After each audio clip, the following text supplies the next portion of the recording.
Buenas tardes. Continuando con esta bella exhortación apostólica post-sinodal, Verbum Domini, palabra del Señor, del Santo Padre Benedicto XVI, en la primera parte, denominada Verbum Dei, Benedicto XVI nos va a hablar a través de la palabra. Ya su documento nos habla de la palabra encarnada, pero resalta en este documento el uso de las Sagradas Escrituras, la palabra de Dios. Y él, en el Evangelio de San Juan, capítulo 1, versículo 1 al 14, nos va a hablar a través de la palabra. En el principio ya existía la palabra, y aquel que es la palabra estaba con Dios y era Dios. Él estaba en el principio con Dios. Por medio de él se hizo todas las cosas. Nada de lo que existe fue hecho sin él. En él estaba la vida, y la vida era la luz de la humanidad. Esta luz brilla en las tinieblas, y las tinieblas no han podido apagarla. Esta luz brilla en las tinieblas, Jesús, y las tinieblas no han podido apagarla. Luego nos vamos al versículo 14. Aquel que es la palabra se hizo hombre y vivió entre nosotros, y hemos visto su gloria, la gloria que recibió del Padre por ser su Hijo único, abundante en amor y en verdad. Es palabra del Señor. Gloria a ti, Señor Jesús. Benedicto XVI nos habla a través de las Escrituras, como Dios nos habla a través de las Escrituras. Benedicto XVI toma esas Escrituras inspiradas por el Espíritu Santo para hablarnos a través del documento Domini Verbum. Nosotros los cristianos necesitamos creer que la palabra camina con nosotros. Necesitamos creer que Jesús no solamente se quedó en ese pedacito de pan, sino que Jesús nos habla a través de las Escrituras.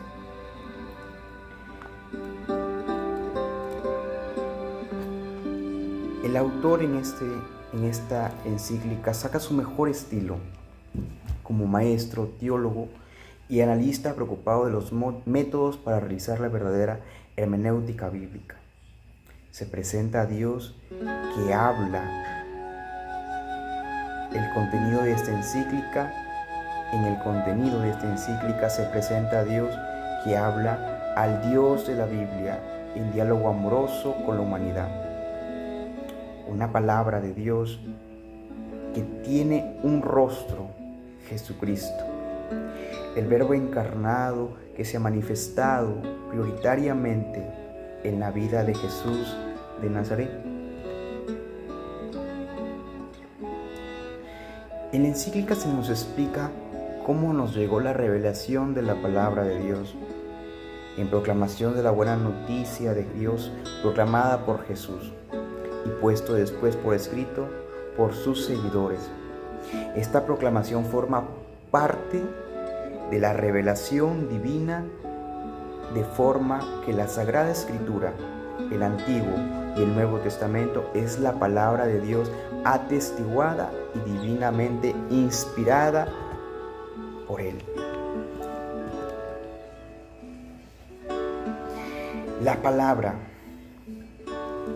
palabra se expresa con palabras humanas gracias a la obra del Espíritu Santo, de manera que sin su ayuda no podemos llegar a comprender las Escrituras. Toda palabra es inspirada por Dios, y la palabra no se puede interpretar de manera personal.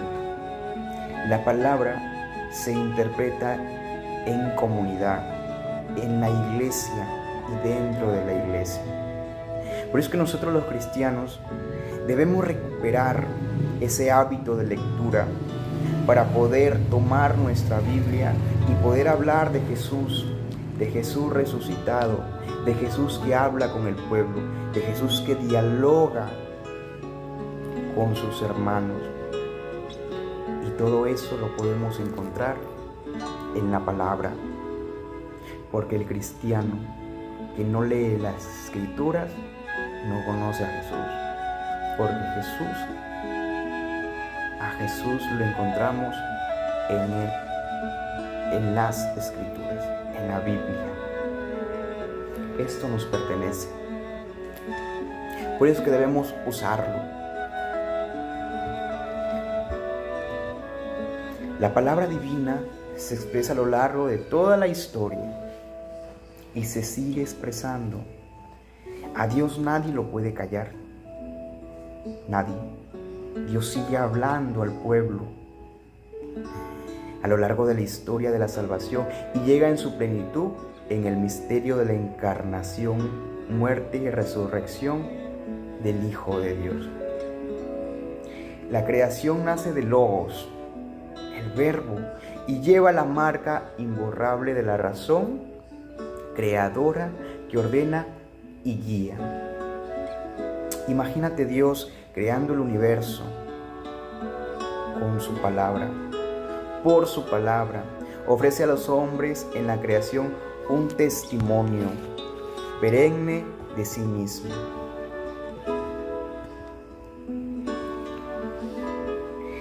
El Hijo mismo es la palabra.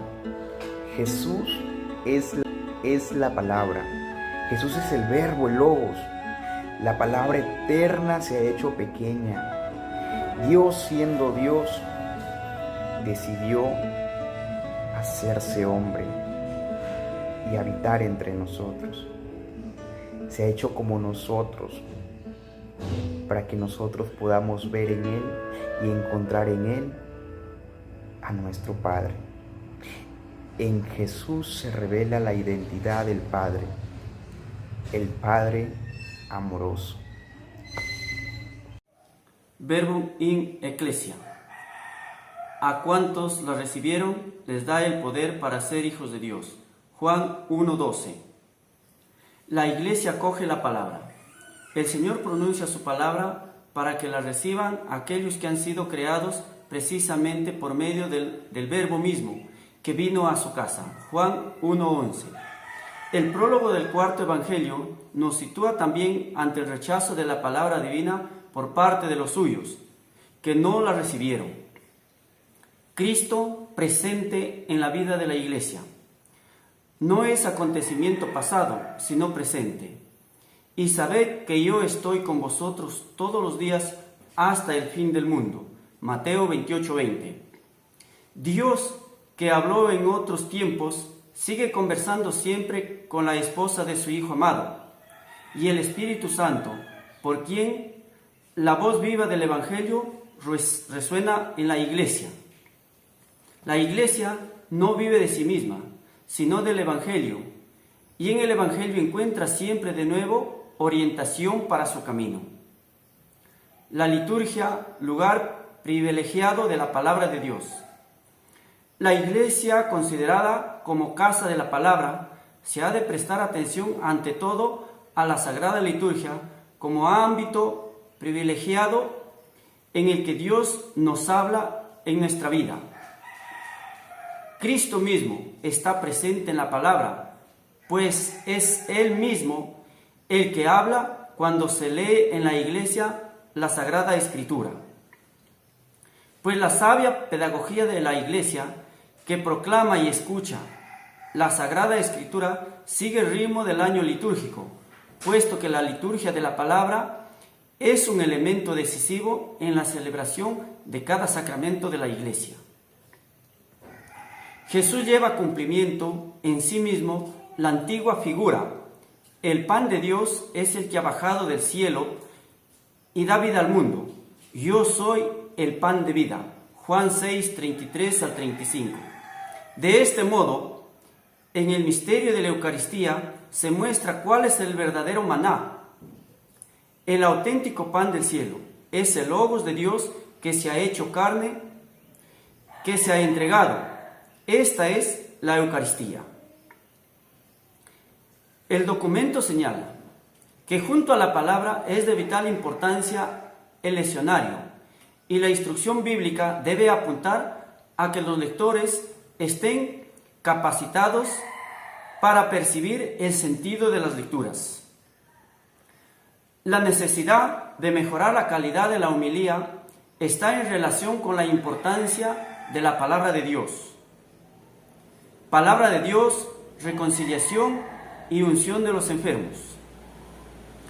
La Eucaristía está sin duda en el centro de la relación entre la palabra de Dios y los sacramentos.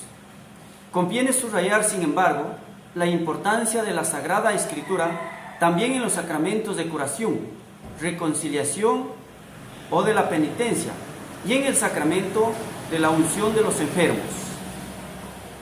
En la Sagrada Escritura se encuentra sin duda también la liturgia de las horas.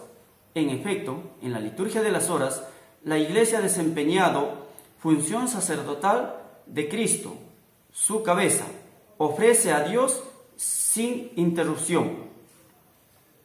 Palabra de Dios y bendiciones. El gesto de la bendición se debe practicar en los casos previstos por la Iglesia y cuando los fieles lo soliciten. Sugerencias para la celebración de la palabra. Celebración de la palabra en las comunidades. El valor del silencio en relación con la palabra de Dios. Solemnidad de las liturgias relevantes antes mencionadas. Tener la custodia en los templos. Exclusividad de los textos bíblicos en la liturgia. El canto litúrgico bíblicamente inspirado. Y especial atención a los discapacitados. La lección divina. La homilía con la meditación y la oración se deben predicar con convicción y pasión.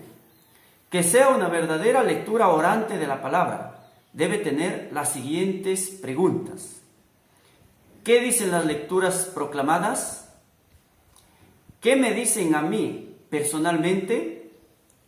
¿Qué debo decir a la comunidad teniendo en cuenta su situación concreta? Muchas gracias. Continuando con la exposición, les voy a hablar acerca de la misión del Verbum Domini. El Verbum Domini es dar a conocer la palabra de Dios, riqueza surgida en la reunión vaticana. Indicadores propuestas como fruto del esfuerzo del trabajo común. Tocar el corazón de la vida cristiana a través de su palabra de Dios, ya que ésta nace y vive en ella a lo largo de toda la historia. El pueblo de Dios ha encontrado su fuerza en ella, y la comunidad eclesial crece hoy en la escucha y en el estudio de su palabra, y en las preocupaciones de las actividades diarias de la Iglesia. Así como hemos hablado de la misión del Verbum Domini, también tenemos que hablar de los objetivos del Verbum Domini. Los objetivos del Verbum Domini es llamar a acoger a todos los cristianos a esforzarnos para tener más familiaridad con la Sagrada Escritura y así tener más conocimientos, difundir la palabra de Dios y así como también meditarla, celebrarla, anunciarla y vivirla. Bien, compañeros, esto es el mensaje que les he traído acerca de la misión y los objetivos del Verbum